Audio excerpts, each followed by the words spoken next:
And this, like, feeling like the car can read your mind is magic.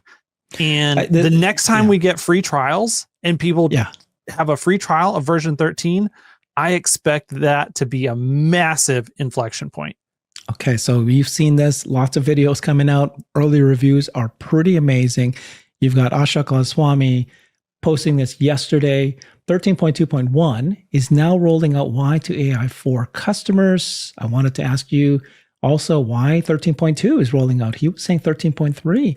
That plus the holiday vehicle software update is coming within a week. Teams working on a much updated 12.6 for AI3. So it's not the 13.2 for AI3 some people are hoping for, but it's a much updated 12.6, which is different than the current branch. By end of this year, Merry Christmas. Shrihari Sampath Kumar also works at Tesla AI, and he said FSD holiday update is cooking, and the team is pushing to ship this to AI4 and AI3 customers in the coming weeks. So that's weeks he put, not just next week. So it's coming. And Tesla Scope validated, confirmed that this wave of full self-driving is now coming out to AI4 vehicles, the largest to date. And I'm getting friends left, right, and center. They're getting it. We're going to show you Jeff Lutz and Brian White, who both received yesterday. This is the fifth wave in less than 48 hours. So we suspect waves will continue until most vehicles have been moved over by this weekend, early next week. This is Tesla Scope saying that. What's your thoughts on that, Hans? Yeah, I mean, that certainly seems to be the trajectory that we're moving towards, and it's exciting that this is rolling out. Obviously, everyone has been clamoring to get their version 13, whether they have hardware 3 or hardware 4.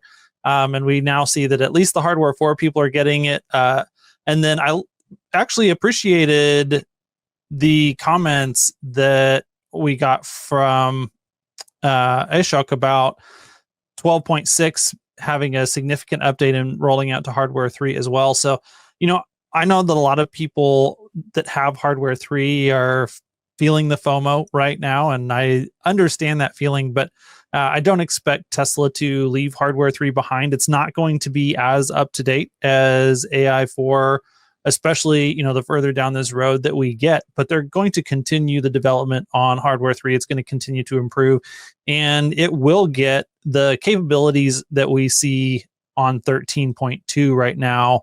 I believe that those capabilities will come to hardware 3 eventually. It will require some patience, but that doesn't mean that we're not going to have meaningful improvements in these 12.6 updates eventually, probably moving even beyond that as well. And those are things that the team can do. It's kind of a side quest that they have to go down after they've done some of the development work for version 13 or future versions with the AI4 stuff. Is like, okay, hey, how do we take what we've done there and try and get as much of that as we can to work on the hardware 3 cameras, the hardware 3 computers. And that is something that they will continue to do at individual points along the journey. It's not going to be something that they're doing all the time, but it is something that they will do. I also appreciate the fact that, we've got these pieces of guidance now, again, from the team, that these are not statements by Elon. So we're continuing to see stuff by the Tesla AI team, both from Ashok and Srihari. And those timelines, I think we can have higher level of confidence, but I did notice that neither of them were super specific about a timeline. It's like soon, 2 weeks. Now, I like their 2 weeks better than Elon's 2 weeks. But it is a little bit fuzzy. We may not get these things by New Year's Eve. But the team works extremely hard. And, we saw they worked right through Thanksgiving to deliver important stuff to the early FSD beta testers.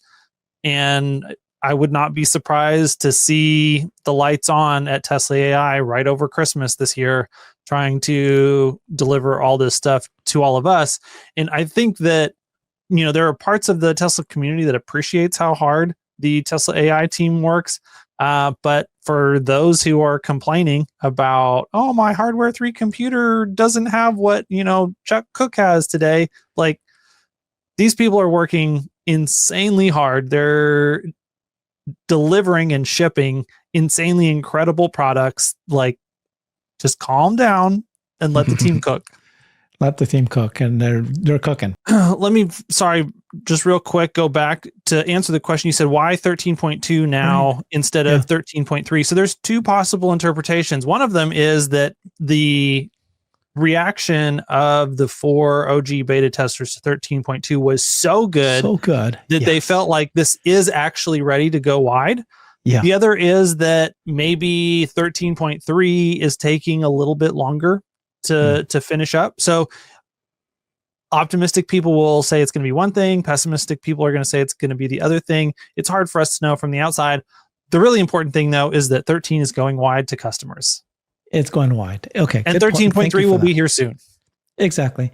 But anyways, this is really, really good. You got James Dalma and AI Driver taking it out. This is just a little a quick teaser because they have a lot of video to show you. But this is fun. Watching James Dalma telling AI Driver. So AI Driver said, wait, is this legal?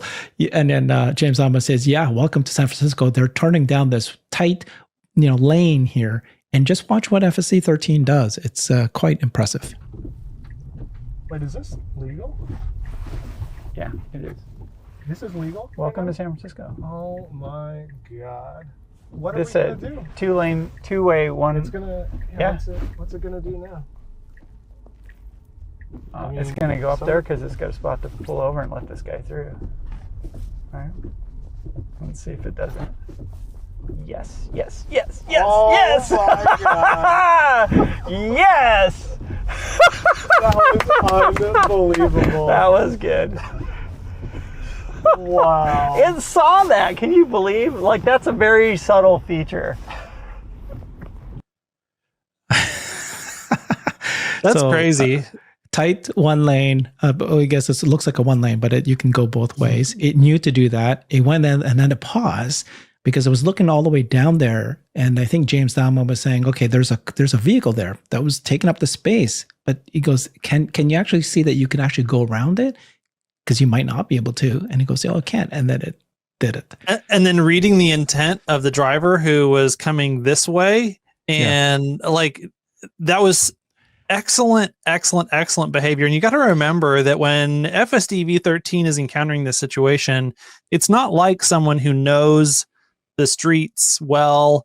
It's not like he's a native to that situation. And so this is wow, can I, the navigation data says that I can go down the street. This looks weird. I got to figure this out.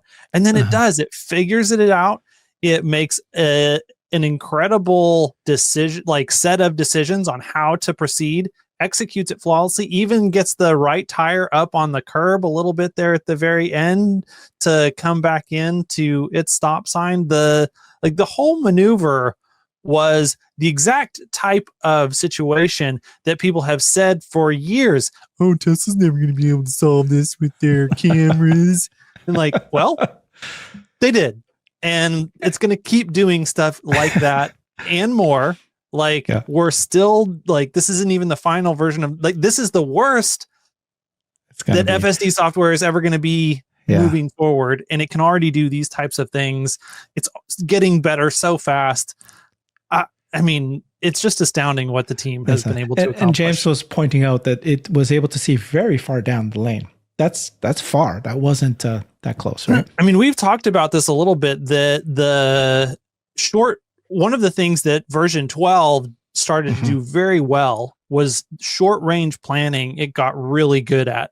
But then anything that was going to take you 5 to 10 seconds or more in order to get to that situation, it struggled. Hesitant and flip-floppy, changing its mind, not sure how to proceed. And those scenarios have just gotten dramatically better with version 13, that it knows what it's going to do when it gets down the road 10, 20, 30 seconds from now, way better. And because it knows what it's going to do at that point in time, then it's able to navigate from here to there much more smoothly, much more confidently, and much more comfortably for the humans, and much more safely because it's able to communicate its intent not only to the person who's in the driver's seat, but also to all the cars around it. And so all of Right. these things have really improved as a function of that better long range planning. And then we still have not even increased the context length by that 3 times. So like it's already way better at medium to long range planning, and it's about to get way better than that again. I love it. Okay, let's move on. There's a number of reports. Most people who watch this channel know Jeff Lutz. We interview him quite regularly. He received 13.2 yesterday, one of the early people, and he just can't stop saying how great it was. Literally, he DM'd me, no, I'm not kidding you, 5 times. This is so good. And I'm like, stop, dude. Kept telling me how good it is. 13.2.1, wow. I felt like I was controlling the car with my mind. It did everything I wanted to, the way I wanted it to. I don't know how to describe it other than I think I'm done with human driving. I was already having FSD do 80-90% of my drives before on version 12.5. This feels like it closed the remaining gap. Last year was only about 30% of my drives on V11. I think the progression is important to describe. With 13.2.1, you feel the reduced latency and improved performance by more human-like acceleration, slowing down, merges, turns, except it's perfect every time. Humans are not perfect. In 3 drives in, I'm 3 drives in, more testing to do. I'm sure there are edge cases to encounter, but this goes beyond any implicit bias. It's meaningfully better, and we know there are more enhancements and features on the way. Good job, team. Can't wait for more to be able to try it themselves. Elon replied to him saying, try the latest, or forwarded his post, try the latest self-driving software. It will blow your mind. And our good friend Brian White, also on this channel regularly, he got version 13 last night. He stayed up late. His first drive, and you know Brian, he's been very critical of FSD, very critical for so long. Got it last night, immediately downloaded, went for a drive, and here we are. It is amazing. All the little problems fixed. Maybe not all, but 90% of what was left to fix. Just wow. And Elon replied to him, and it only gets better from here. He goes, well, I'll be. How about that? So Brian is, he deserves that. He got it. And even he is very, very excited about the tool, the software. What do you think? Yeah, I mean, we've gotten to talk now to all of the original beta testers. They've all said similar things to this. And this was one of my big takeaways when we did talk to Omar about it, was that specific point that Jeff made about it. It just feels like you're controlling the car with telepathy.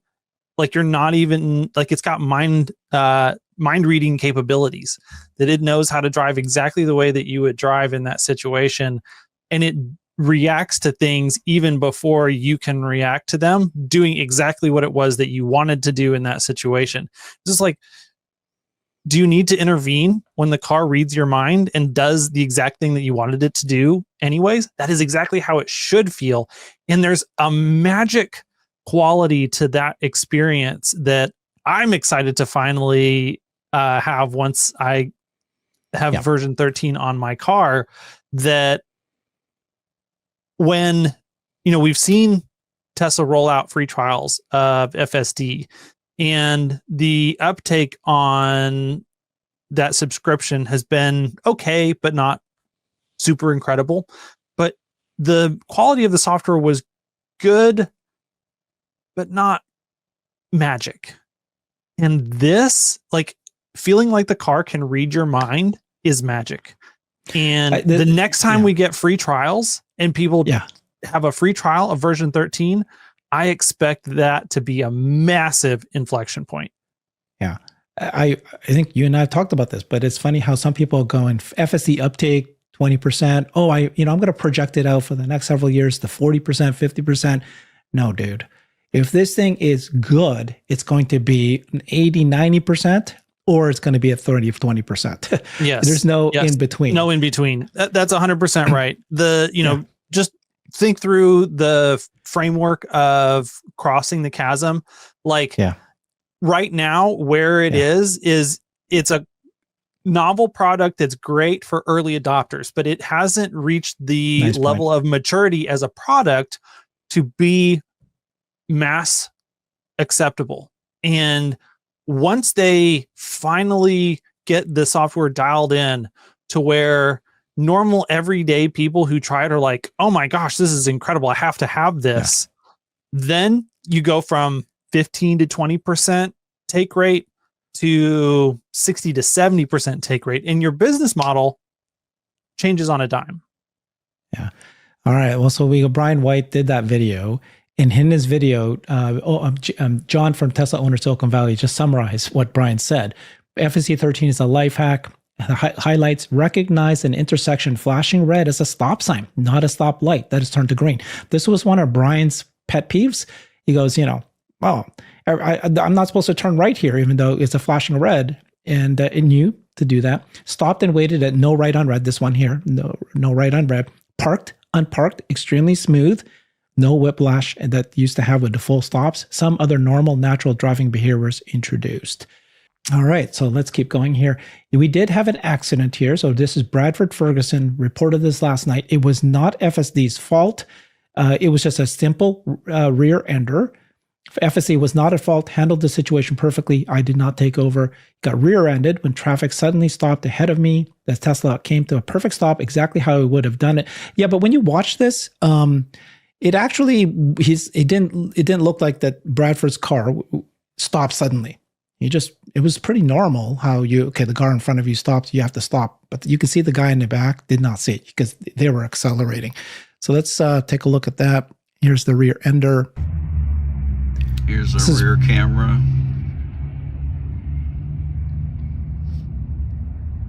And it's really hard to see with the glare, but the car behind him has a good amount of fault. Like you can see right there, like there's a decent amount of following distance. If he was paying attention, I think he probably could have stopped just fine. But then his failure to stop led to not only him rear-ending Brad, but then also getting rear-ended by cars behind him. Oh, is that right? Is that what happened? Yep. Yeah. Brad said that it was like a chain of four cars behind him. And the fact that FSD stopped where it did and gave space between it and the cars in front of it prevented Brad's Model X from actually being pushed forward into the car in front of it.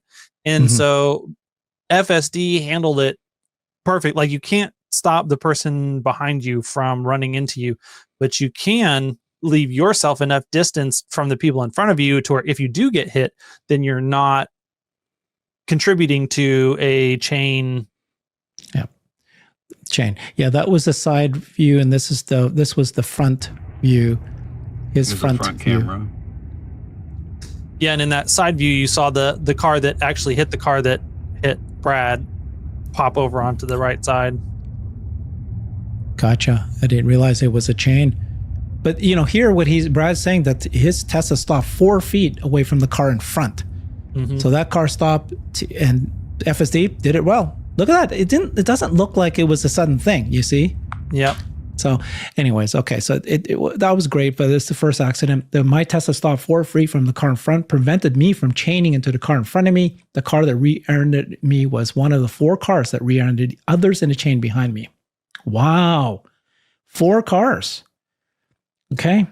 And it also doesn't hurt that the Model X is a Haas and, it weighs a lot, has good brakes. And so when it got rear-ended, it didn't necessarily get pushed forward like a lighter car would. Oh, man. Okay. But look at, the amount of damage to the front end of that other car and the minimal amount of damage to the back of Brad's Model X. Hopefully it's, no frame damage, relatively easy body work, and can be repaired without too much expense. It's just unbelievable. Okay, and then I guess the point here is, if everybody had FSD, there would be less likely that these rear-endeds would have happened.